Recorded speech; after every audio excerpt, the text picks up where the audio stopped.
안녕하세요 여러분, 세상 돌아보기입니다. 예. 오늘은 2022년 10월 16일이고요 일요일입니다. 그래서 오늘은 국방논평국지고 오늘은 그 자폭 드론, 이번에 미국 AUSA 행사에서 소개된 자폭 드론과 관련된 내용을 한번 이야기를 좀 해보려고 해요. 그래서 제가 최근에 이런 영상을 통해서 180편이에요. 국방논평. 우리가 가지고 있는 또 곧 보유할 것으로 예상이 되는 육군의 무인기 체계에 대해서 말씀드린 바가 있는데, 이때는 주로 이제 뭐 정찰이나 비행기 형태의 드론이죠. 우리가 익히 알고 있었던. 그래서 이게 무장을 장착하거나 뭐 다용도로 여러 가지 쓸 수 있는, 물론 여기도 자폭 드론의 기능이 들어있는 것도 있겠죠. 그렇지만 이제 중심은 그런 것에 있었다라는 거. 즉 기체를 띄워놓고 그 기체를 가지고 뭔가를 하는, 기체 자체가 무기이기보다는. 그래서 우리도 뭐 준비해서 절대 남보다 뒤처지지 않고 오히려 뭐 국산하라는 부분에 있어서는 대단하다, 이런 말씀 드린 바가 있는데, 오늘은 이제 미국의 사례를 통해서 자폭 드론, 네, 지금 우크라이나에도 지금 미국이 자폭 드론을 공급했죠. 그리고 또 러시아가 또 이란제 자폭 드론을 들여와서 또 실제 공격에 사용하고 있죠. 그런 부분들에 포커스를 맞춰서 한번 보겠습니다.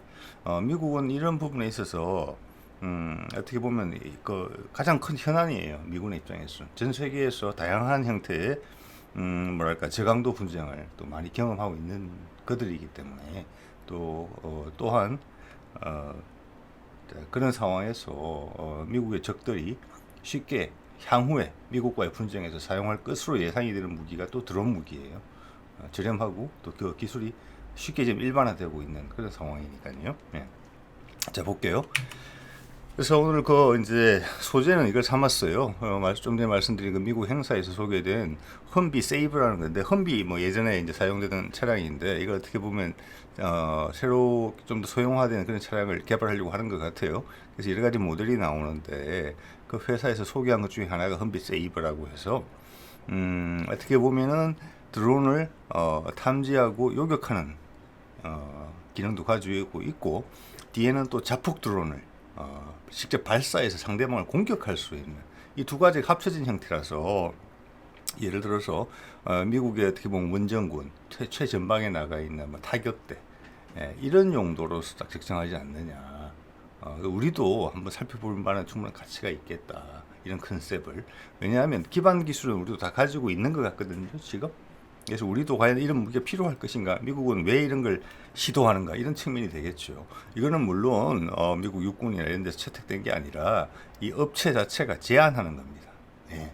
그래서 그 점은 명확히 하겠습니다. 자, 먼저 이제 대형 무기 쪽에서 보면은, 이게 쉽게 보는, 우리도 이게 이제 흔하죠. 원격 무기 체계가 있고, 거기에 우리도 보면 해병대 상륙 장갑차에 이제 장착되기 시작했죠. 원격 무기 체계로서 40mm 유탄 기관포가 이제 들어가죠.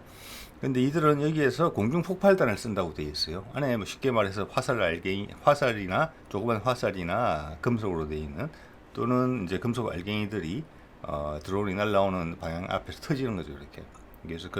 그래서 이게 자폭 드론이죠. 뭐 장거리를 사격하는 그런 도구는 아니겠죠. 40mm 유탄 발사기에 사거리가 있으니까. 예. 그래서 근접 방호용입니다. 즉 그러니까 일반 드론이 아니고 저 고도에서 멀리에서 또 장거리 미사일을 통해서 공격하는 그런 드론에 대응하는 체제가 아니고, 자폭 무기 체계에 특화된 그런 거라고 보시면 될 것 같아요.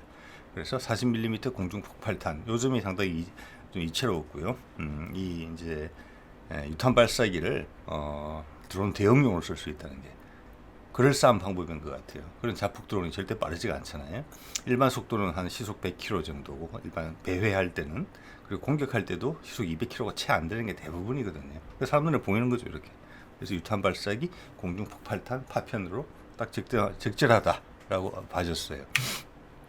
그래서 이번 기회를 통해서 우리 RCWS 원격 무기 체제의 왼쪽에 보면은 뭐라고 할까요? 탐지부를 한번 정리를 해볼 필요가 있을 것 같아요.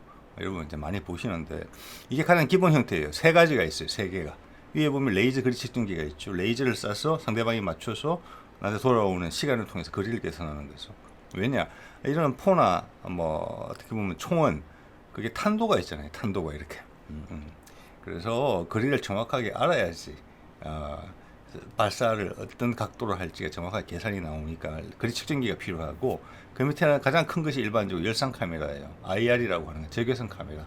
자, 어둠 속에서 볼 수 있는 건 날씨가 아주 안 좋았을 때도 상대방이 열을 감지해서 찾는 열상 카메라. 그 다음 기상 상태가 좋다 할 때 보는 주광 카메라가 있죠. 이 세 개의 렌즈로 보통 이루어져 있어요. 네. 이번 기회에 한번 알아두시면 좋을 것 같아요. 네. 이걸 뭐 줄여서 EOIR이라고 이야기도 많이 하죠.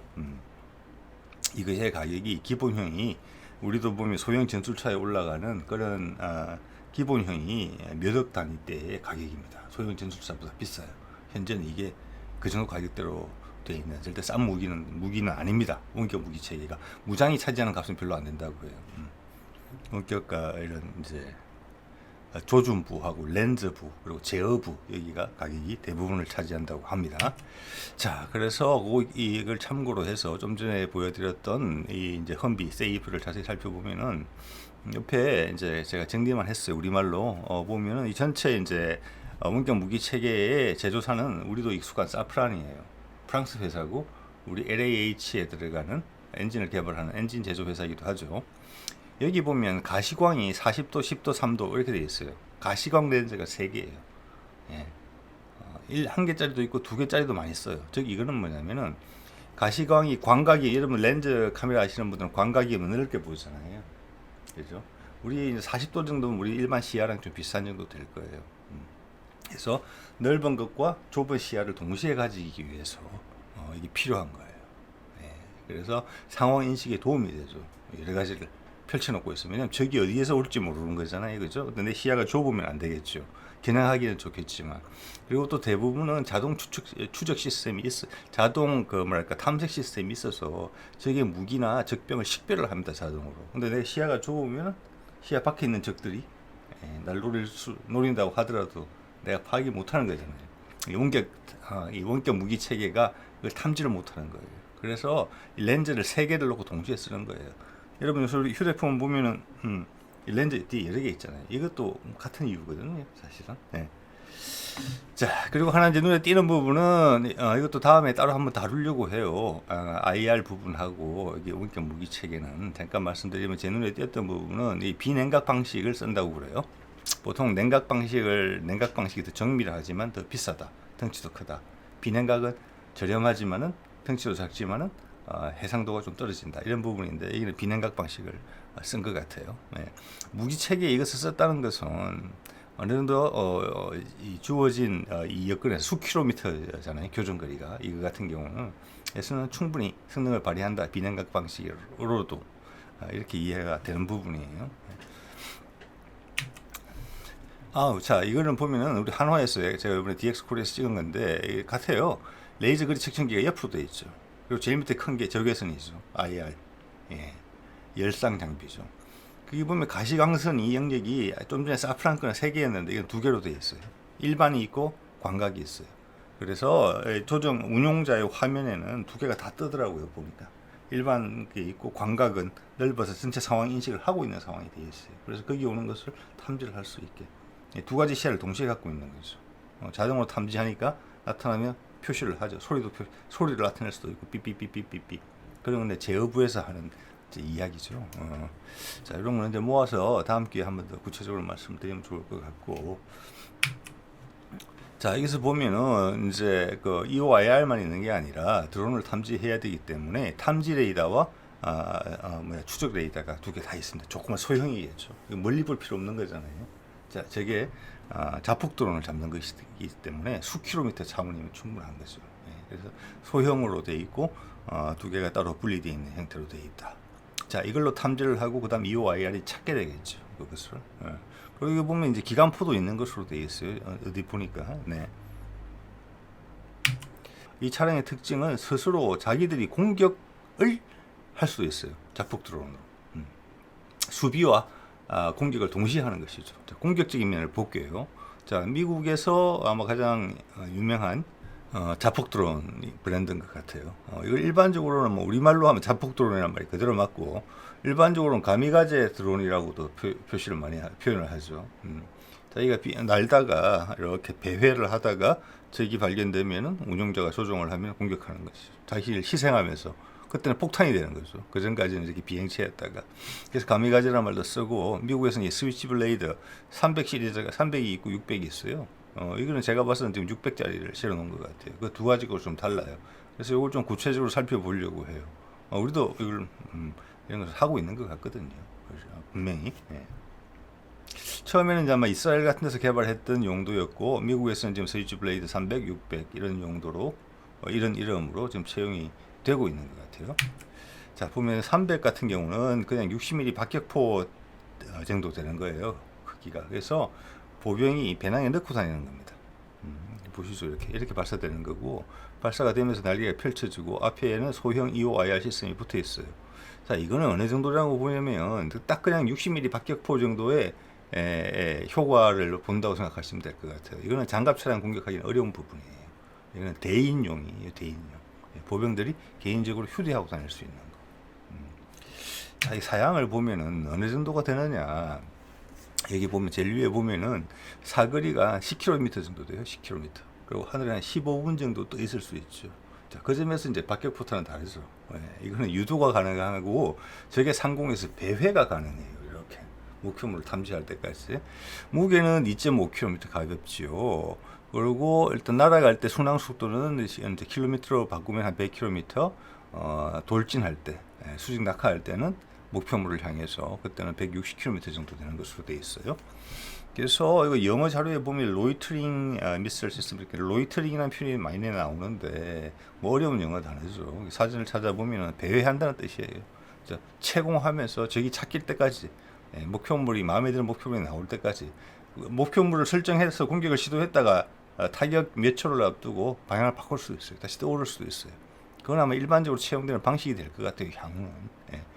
자, 15분간 떠 있을 수 있다는 것이죠. 10km니까 우리 아마 60mm 박격포는 지금 우리는 은퇴하는 입장이니까 80mm 박격포 같은 경우에 10km 정도는 날아갈 거예요.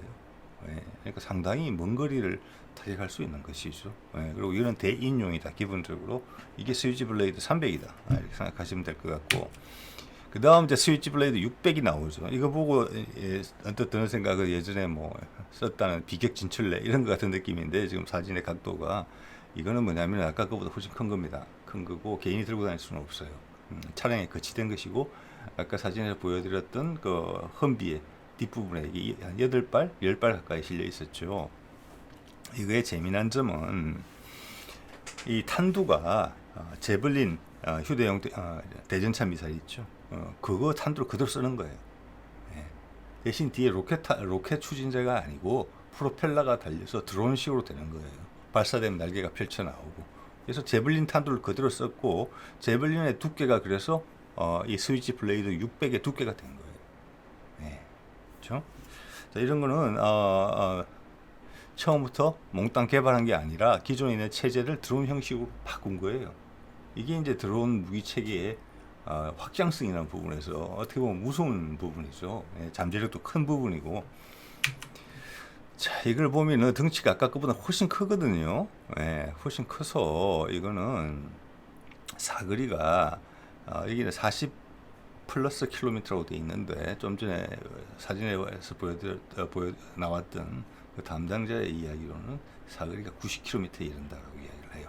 사거리가 90km면 어느 정도냐 하면은 우리 K9이 50km 정도잖아요. K9은 그래서 4단급 무기 정도 되는 거거든요. 그죠? 그리고 천무에서 발사하는 거, 로켓탄, 지금 가장 일반적으로 많이 쓰는 거, 또 하이마스 같은 것도 가장 일반적으로 많이 쓰는 탄, 유도탄, 정밀 유도탄이 80km 정도예요. 사거리가. 자, 그거는 사거리가 만약에 실제 90km라면은 뭐냐면은 군단급 무기예요. 군단급 무기. 군단급 대전차 무기예요. 정밀 타격할 수 있는. 앞에 제블린 탄도 들었다고 아까 말씀드렸죠. 공중에 40분 정도 떠 있을 수 있어요.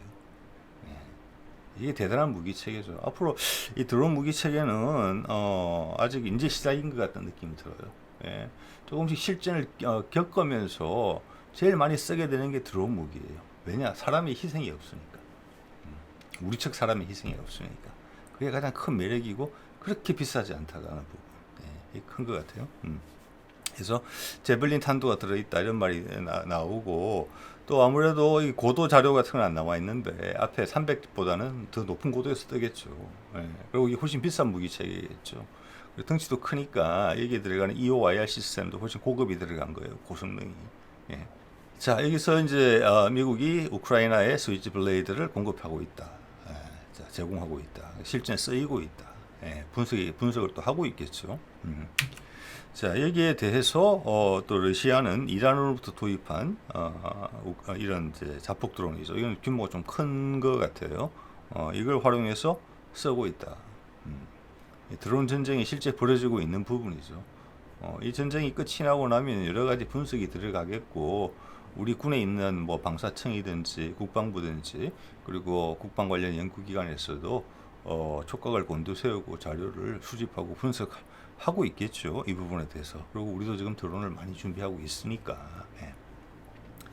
자, 이런 부분이 있고, 요거는 또 별개인 장비인데, 자, 이거는 스트라이커 장갑차의 뒷부분을 개조해서 뭐랄까 전파 방해 장비를 장착한 거예요. 예.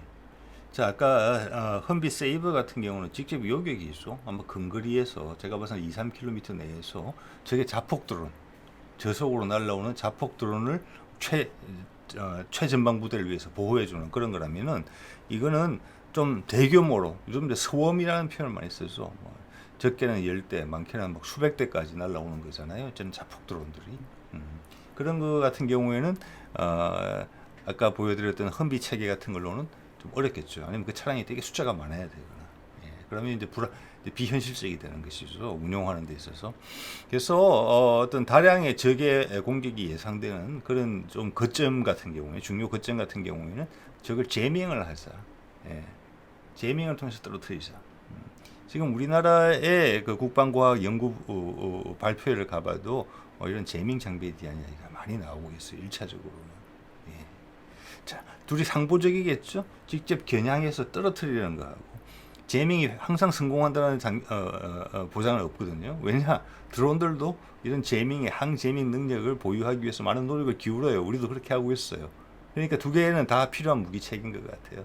전체적으로 이걸 시도하고 그다음 돌파해 오는 것은 직격으로서 격추시킬 필요가 있으니까. 예. 그래서 그런 어떤 결과적으로는 두 개의 조합이 되지 않을까. 예. 미국이 그 점에 있어서 실물을 꺼내놓은 정도니까 좀 앞서간다. 이런 부분에 있어서는. 그래서 우리가 참고할 만하다. 이런 생각이 드는 것이죠. 예. 자, 그래서 스트라이커 장갑차를 이제 소음 드론에 대한 제밍을 거는 그런 장비로 지금 개조된 그런 모습을 금방 봤고요. 그 다음 이제 우리 측에서 하고 있는 것들을 한번 살펴볼게요. 예, 보면은 이제 지난번에 비행기 형태, 뭐 실어 나르거나 다른 기능, 비행기의 기능에 충실한 드론 말씀드렸고, 오늘은 이제 자폭 드론이라는 개념에서 한번 보면은, 저는 처음에 이걸 보고 이스라엘제 하피 구나, 그걸 우리 군에서 걸어놨구나. 이거 공군제 섹션에서 제가 이제 찍은 사진이거든요. 근데 가만히 보면은 제가 노란색 그 점선으로 표시한 곳을 보면은 여러분 정확히 안 보이실 텐데 뭐라고 되어 있냐면은 국방과학연구소라고 되어 있어요. 이걸 우리가 개발하고 있다는 거예요. 오른쪽 두 개는 충분히 그렇고 왼쪽 것도 뭐 우리가 개발하고 있는 것이라고 생각이 들어요. 예. 외국 업체를 홍보해주기 위해서 이렇게 걸어놓지는 않았을 테니까. 또 다른 외국 업체는 자기들의 부스를 가지고 있었고 이스라엘 업체도 들어와 있는 상태이기 때문에 이거는 우리 쪽에서 다 개발하는 제품인 것 같아요. 그래서 제일 오른쪽에 그 보면은 거의 모양이 하피랑 비슷해요. 하피라 하면은 이스라엘제 자폭 드론인데, 이거는 사거리라 하늘에 수십 시간씩 떠 있죠. 예, 그리고 사거리로 치자면 한 500km 날아가는 거. 그거는 되게 느린 속도로 떠다닌다는 거예요. 이렇게 배회하다가 기본적으로는 대방사 미사일, 대레이더 미사일이에요. 저게 레이더를 탐지해서 레이더 기지를 공격하는 거예요. 그 기능을 가지고 있는 거거든요. 그래서 저 앞부분이 상대방의 레이더를 감지하는 부분이 들어있는 거예요. 그래서 안에 폭발물은 아마 한 30kg, 30kg 내외인 것 같아요. 그 정도면은 우리 155mm 포에 들어가 있는 화약의 양보다, 155mm 포 자체는 40kg이 넘지만 그 안에 들어있는 그 작약의 양은 한 20kg이 채 안 돼요, 평균적으로. 그러니까 그거에 한 2배 정도 많다. 그러니까 상당한 폭발력이죠. 155mm 포탄이 2개 동시에 떨어지는 정도의 파괴력을 가진 거니까. 그 웬만한 레이더는 그냥 레이더 기지는 그냥 충분히 격파 가능한 수준이죠. 저게 하피고 예전에 우리 저걸 수입해서 썼었죠. 자, 하피의 개선형이 하롭이에요. 그 밑에 나와 있는 거죠. 네. 그래서 이 외견이 그 이스라엘 제품이랑 비슷한 걸 봤을 때 국산화 이야기도 있었기 때문에 이거를 우리가 지금 개발하고 있는 것 같아요. 일단 이 분야에서 앞서갔고 뛰어난 역량을 먼저 보여줬던 이스라엘 제품을 일단은 추종하는 형식으로 개발하고 있는 게 아닌가라는 생각이 들어요. 예. 자, 그렇고 또한 여기서 우리가 부가적으로 기대할 수 있는 사안은 뭐냐면은 우리가 KF-21의 무장으로서 가장 우리가 먼저 하고 있는 것이 이제 중거리 공대공 미사일, 그 다음 단거리 공대공 미사일도 하겠죠. 그 다음 지상 타격 무기를 하잖아요. 지상 타격 무기를 국산화 시켜서 하고 있는데 그와 동시에 아주 중요하게 언급되어지는 무기 체계 중에 하나가 이겁니다. 대방사 미사일이에요. 저게 레이더를 추적해서 격파하는 미사일.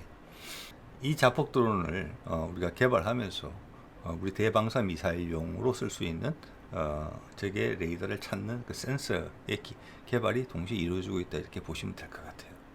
자, 제일 왼쪽에 있는 거는 크기로 봐서는 이 하피나 하롭 이거는 상당히 큰 기체거든요, 제법. 그래서 제일 왼쪽에 있는 것은 SB600과 유사한 게 아닌가. 즉 앞에 이중 텐덤 탄두를 장착한 우리 같으면 이제 미국 같은 경우는 그 아까 스위치 블레이드가 제블린의 탄두를 썼다. 그러면 우리나라 같은 경우는 현궁의 탄두를 쓰는 거죠. 현궁의 탄두가 제일 먼저 개발됐고 그것은 아마 청검에도 그 기술은 그대로 뭐 상황에 따라서 조금 개선된 형태로 적용이 됐겠죠. 그러면 우리 현궁이 사실은 제블린보다 이게 직경이 조금 가늘어요. 예, 그래서 여기에는 현궁 탄두가 들어간다. SB600이다. 그 정도 ROC를 우리 목표로 삼는다. 이 정도 뭐 계산이 들어갔지 않았을까 이렇게 봐집니다. 네. 늘 말씀드리지만 우리가 이런 구체 모형을 끄집어내서 국민들과 언론한테 공개를 한다고 했을 때는 상당히 많이 진척된 부분이다. 이만큼 진척되고도 공개 안 하는 것도 많아요. 네. 하지만 그래서 상당히 많이 진척됐다라고 보는 게 크게 무리는 아니다 이렇게 생각한다는 것입니다. 네. 자, 그 다음 이제 궁금해지는 것이 미국 같은 경우는 지금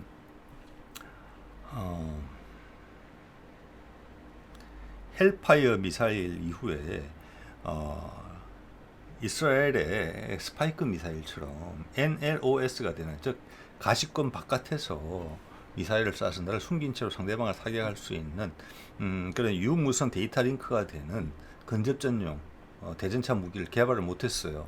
예, 그래서 이스라엘제 스파이크 미사일을 사와서 그들의 아파치가 그런 영향이 없으니까, 그런 무기가 없기 때문에 거기에 일부 채용하기 시작하는 단계에 있거든요.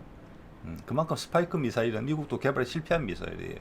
자, 그것을 추종해서 우리가 개발하고 있는 것이 이 천검 미사일이고 뭐 다 된 것 같아요. LAH 장착될 거니까 나올 겁니다. 그죠? 최종 개발 단계에 있는 것이죠.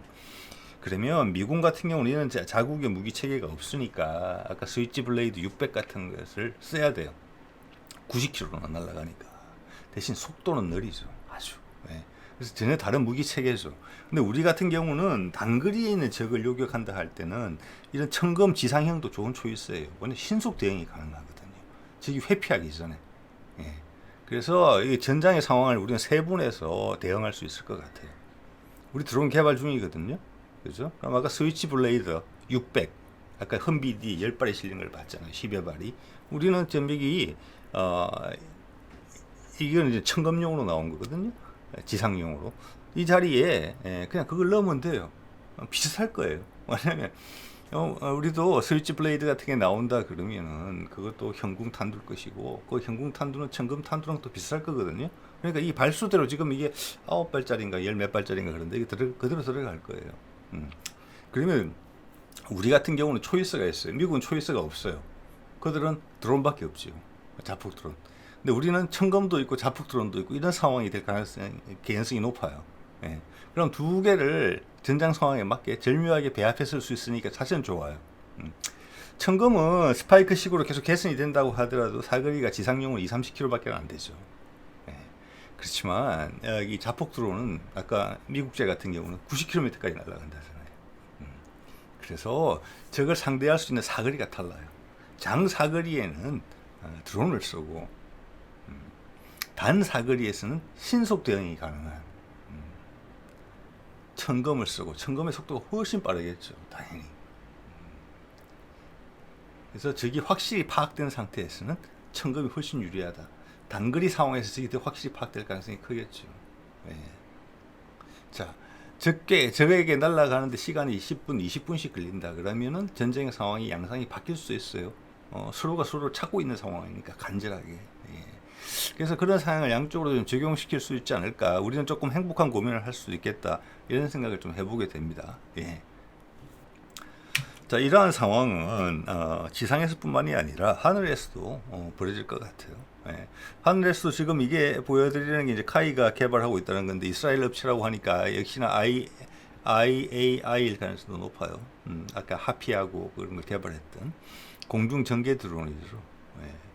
이게 지상에서 발사하는 것도 이 정도 크기면은, 제가 봐서는 어느 정도 크기냐면은 스위치 블레이드 600 정도의 크기거든요. 그러니까 청검이랑 비슷해요. 그러니까 스위치 블레이드 600급 정도로 생각하면 될 것 같아요. 그러면 이것도 사거리가 50km 이상은 나오는 거예요. 예. 공중 발사니까 사거리 더 나올 수도 있어요, 어떻게 보면. 예. 그런데 청검은 현재는 사거리가 8km거든요. 그러니까 이거는 정찰 및 타격을 동시에 수행할 수 있을 것 같아요.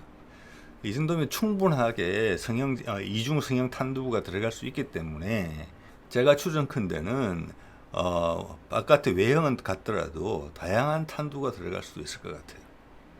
대인용 탄두가 들어갈 수도 있고, 기갑 장비에 대응할 수 있는 이중 성형 탄두가 들어갈 수도 있고, 그럴 것 같아요.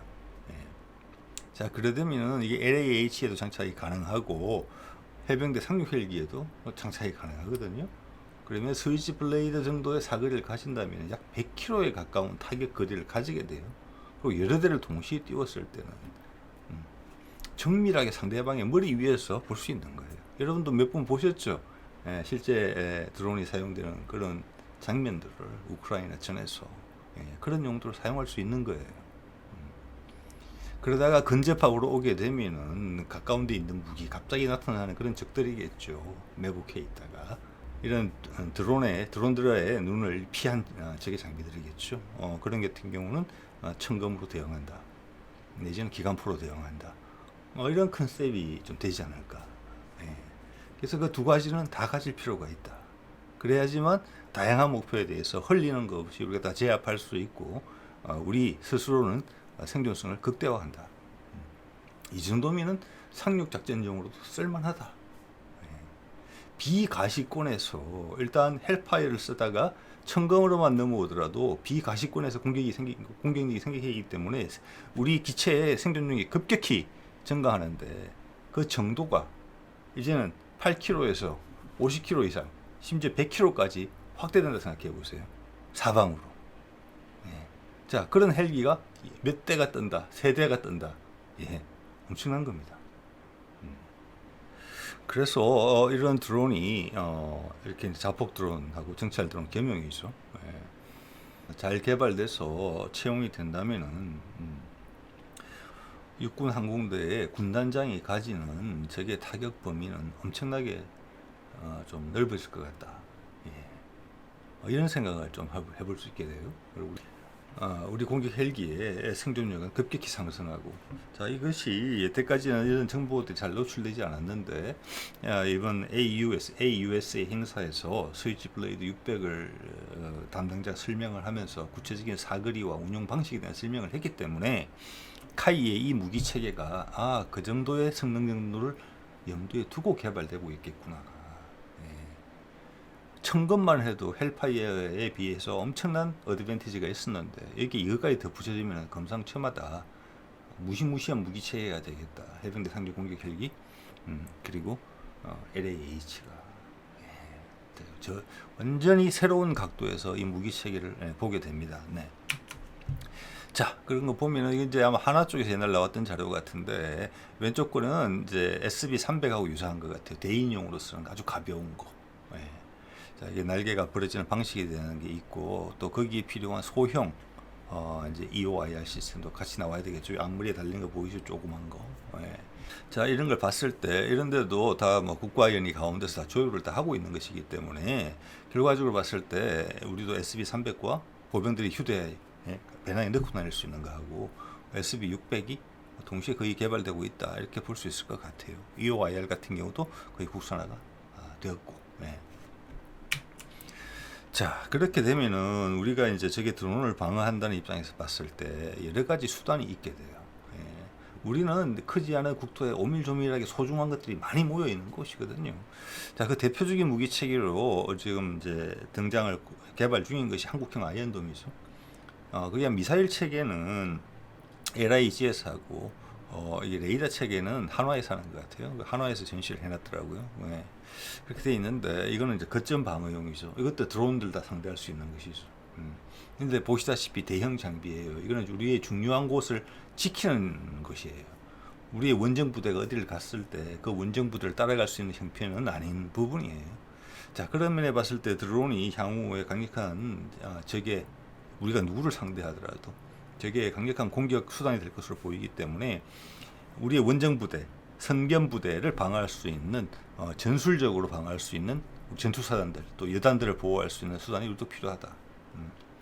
자, 기존에 이제 대포병 레이더가 이제 사단급, 군단급 다 돼 있고 국지방공 레이더도 돼 있고 우리가 드론의 위협을 인지하고 난 다음에 이들 체계를 개발했기 때문에 이들 다 레이더를 통해서 드론을 감지할 수 있을 것으로 보여요. 그래서 기존에 이제 차륜형 대공포 체계가 이런 걸 사실 전제로 만들어진 거잖아요. 예.